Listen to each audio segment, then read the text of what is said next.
Magandang araw mga kapuso, ito po ang mga kapa na panabik na ganap na dapat po natin abangan mamaya dito lamang po sa Mami Dearest.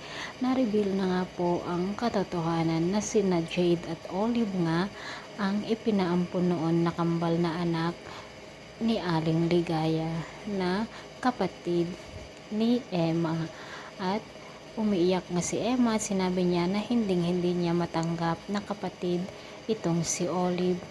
Pero si Jade ay matatanggap niya ito dahil nga mabuti ang kanyang pag-uugali na hindi kagaya ni Olive na siyang kumidnap dito sa nag-iisang anak ni Emma na si Mookie, at ngayon ay pinapahirapan pa ito dahil nga sa pagkukunwari ni Mookie na gusto na nga niyang magkayos sila nitong si Olive. Naniwala naman si Olive mga kapuso, nilagyan nga ni Mookie ng pampatulog ang pagkain ni Olive upang sa ganon ay makatakas nga siya dito sa kamay ng kanyang tita na kumidnap sa kanya.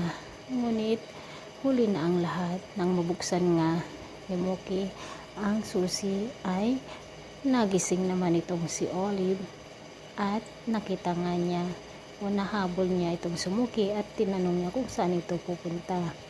Dito nga mukhang magkakalabuan na naman ang mag-ina na sina Emma at Ligaya dahil sa katotohanan na ang kambal na sina Jade at Olive ay anak ni Ligaya at kapatid nga nitong si Emma mga kapuso.